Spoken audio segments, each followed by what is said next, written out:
Welcome to another episode of Solution. We are still chipping our way through the steps, and we are now at step 7, yeah? Correct. Step 7, which is? We humbly asked him to remove our shortcomings. We humbly asked him to remove our shortcomings. Him. Does it have to be a him? No, I don't think so. Him, her, or it. Are we just trying to be gender neutral? Are we trying to be politically correct by saying that? Or? Like I've had people who their higher power is Mother Earth. Is it Mother Earth a female? Gaia. Yeah. Yeah. Oh. I mean, I'm just asking because I think I'm 100% behind the idea that it needn't be a him. No. And like if it's a him for you, then that's awesome. I'm aware that some people reject the idea of a patriotic kind of higher power. I've seen it. Some people at meetings they will say them instead of him. Okay, well, yeah. And Because I'm cool with that. they could be referring to the group. Or what?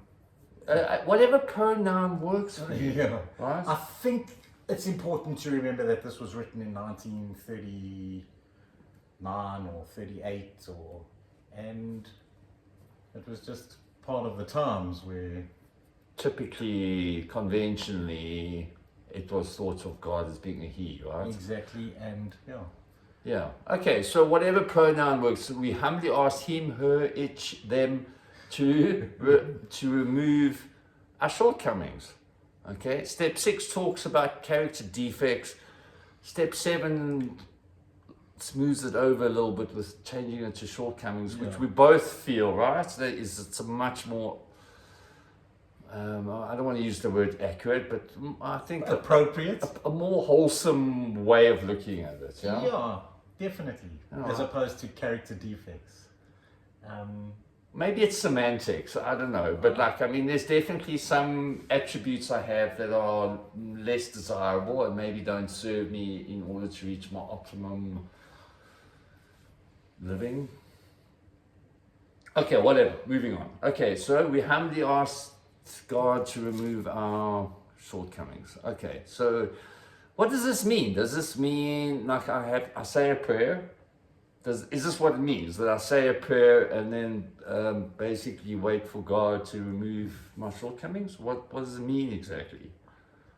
Well, the way I like to look at it again, it's very similar. They're so intermeshed, these two steps. And it's about being able to look at myself through my journey, path, dance, whatever the story may be for you. Looking at where these things come up and addressing them. I shared that about the difference between character defects and shortcomings in the last video. And I think, the character defects I think will always be there, and our thoughts are not our actions. So if I'm getting angry and irritated and I pause before I become aggressive, and then my shortcomings don't show themselves. So that pause thing you're talking about, I think, is one of the greatest things I've managed to get out of recovery. Right? It's just that ability. And it's not always present. Sometimes I'm still have that knee-jerk reaction to things. Fly off the handle.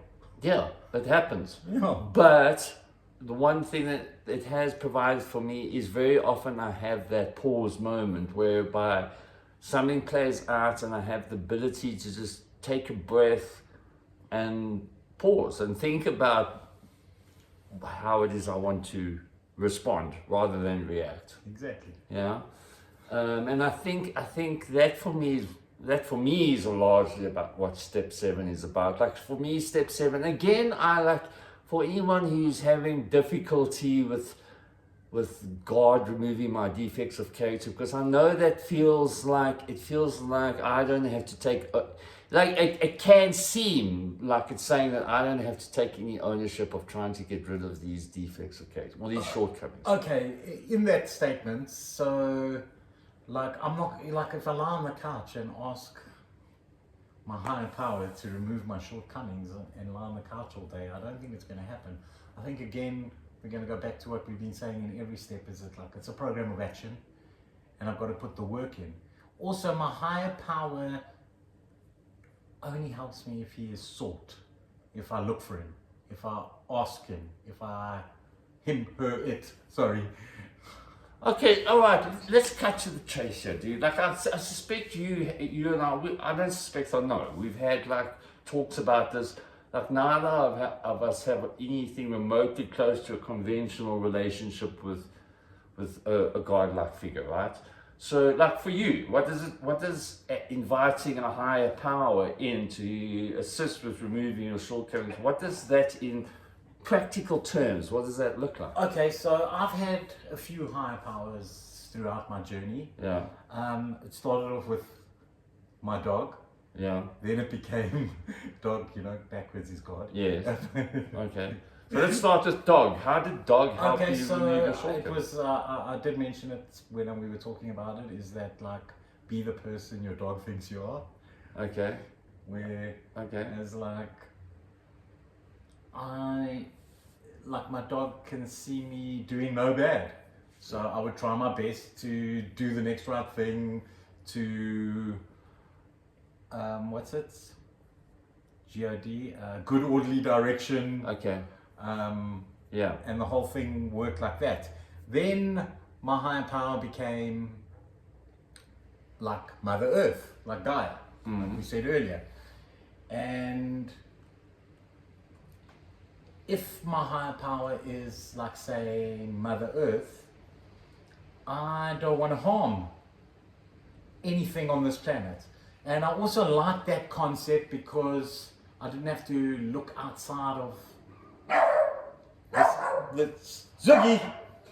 Enough. Right, I mean dog. Okay. Yeah. I didn't have to look outside of this whole thing for my higher power. It was here. Okay. And if I did good in this world, that was enough. Okay. And today my higher power is in the spiritual principles, pretty much all of them. Yes. So I try and practice these principles in all my affairs. And the biggest one for me is love. And if I'm living in the spiritual principle of love, then I won't act out on, Suki, come here. Come say hello, Suki. Then I won't act out on these things. If I'm consciously, I won't act out on my shortcomings if I'm consciously living in the spiritual principle of love. Okay, so I'm kind of getting a little, I'm kind of being a bit of a stickler here around the wording. Okay, like I love that relationship to a higher power that it is for you. I'm going to just quickly touch on what it is for me, right? Sure. So like a higher power for me is something that is not only external, it's also internal. It's something that sits like deep here at my core. Yeah. Okay, so a higher power for me is something that is my connection, that my golden thread to everything that is, right? It's that thing of me that is not my ego, it's not Jade, it's something far greater and bigger than that. So a higher power for me is something, it's like when my gut talks to me or when my intuition talks to me. It's not my brain talking to me. It's something, or you're conscious. Something that's more plugged in. Yeah. Yeah? Yeah, like my gut feel. I love that. And I've used it before, but someone said, well, you know, it's up to you at the end of the day. Yeah. Where when your conscience is talking to you, because like most of us aren't psychopaths or sociopaths. Most of us. Yeah. Yeah. Majority of people aren't sociopaths or psychopaths. Wow. And then you have that. It's another debate. That's another baby. And when you hear that little voice telling you that this is probably not the right thing to do, to like steal your mother's jewelry and sell it to get crack cocaine, is probably not the right thing to do, you know. And that little voice is saying to you, but the brain is saying like, I need this reward, so I need the crack. But the right thing to do would not be to steal the jewelry and yeah, I know, but okay. So and that little voice, is that my voice or is it a higher power's voice? But it is still within me. And like I think a lot of religions say that God is within, or how it is within. Look, I mean, that's So what I like it. that's what it is for me. I like, so even when typically there is always some little part of me, sometimes it's a little hushed tone, sometimes it's barely audible, but it's always there. Something is always like, dude, what you're about to do, say, think, whatever, it's not maybe, it's always there with me. Yeah. And actually the more I like consciously make an effort to connect with that thing, the louder I hear that voice. Exactly. Right? So okay, so something I like to do, I've let it slip over the last couple of years, but I've started doing it again, right, is in the mornings. So like the different fellowships have meditation books, like in AA it's the Daily Reflections, in NA it's the Just for Today, in CA it's the Quiet Peace, and I'm sure other fellowships have something akin like that. And even outside of recovery spheres, there are numerous kind of daily meditation books available, right? Yeah. What I've started doing again is reading the whatever first thing in the morning. I'm doing it now with my partner, and the two of us are just starting off our day, empowering our intent for the day with something of a good orderly direction. And then the other thing I also like to do, and for me, like a prayer, any kind of prayer that works for you, for me this is just a conscious contact. Like I said, when I'm making a conscious contact with that voice inside, for me it's a simple one. It's a serenity prayer. It's like, grant me the serenity to accept the things I cannot change, the courage to change the things I can, the wisdom to know the difference. We'll talk about that whole prayer at another time. But just that little prayer, just a repeat of that a couple of times during the day. Because the one of the key words I think in this step is we humbly, right? Which is the spiritual principle of this step, yeah? Correct. So when I say that prayer, it takes me back to a place of humility where I'm not the one always trying to be in control, not only of my ship, but of the waves and the ocean and the wind and everything.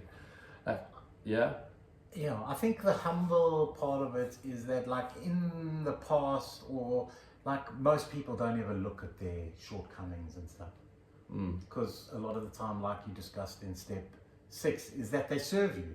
There's a justification for being there. There's a lot of the time a justification. Yes. I think humility and being humble about it is actually saying, oh, well, like, shit, I do have these, like, shortcomings, and, like, I've got to recognize them so I don't act out on them. Yeah. And that's it in a nutshell for me. Yeah. I mean, It's about recognizing and then also, again, action. I've got to practice this. Yeah. Because it's not going to happen overnight. Yes. That I'm, like, aware of it and then I practice it. You know what I mean? I've got to practice daily, and I'm probably going to have to practice it for the rest of my life. So I don't act out and I don't do stupid things. I'm still going to act out and I'm still going to do stupid things, but hopefully it becomes less and less, and I can become a better human being and live a more wholesome life. Look, this whole program for me has been an invitation, whether it be deliberately or whatever, but I summarize it as an invitation for me to move into a space of mindfulness. Exactly. Whereas previously a lot of my behavior was unconscious behavior, where I'm always operating from some knee-jerk reaction, some primitive, self-preservation. But it's all unconscious behavior, and I'm trying to protect myself, but in very unhealthy ways, right? Yeah. So the whole program is about moving into mindfulness, and a mindfulness practice of being mindful in each and every moment takes a lot of work. It takes years of practice. Yeah. I'm nowhere close to achieving that. But when I'm mindful, I am aware of what is the next right thing. I'm not only thinking of me, I'm thinking about how my behavior affects everyone around me. Yeah? I love that. There's a great saying, I'm going to say it now, but I want to repeat it when we talk about humility, humility is not thinking less of myself, it's about thinking of myself less. And I love that. I love that too. Is there anything else we need to say? There was something, but I forgot what it was. You were going to make us some more naturals. What did you say earlier though? You said something. Yeah. I think that's it. That's it. Okay. I think what you wanted to say is you were going to invite people to hit the like button. Exactly. And you were going to also tell people to hit the subscribe button. Help us out here. Please do those things. It really helps the journey and what we're trying to do here. Thank you for watching. We hope you have a blessed day wherever you are. Peace.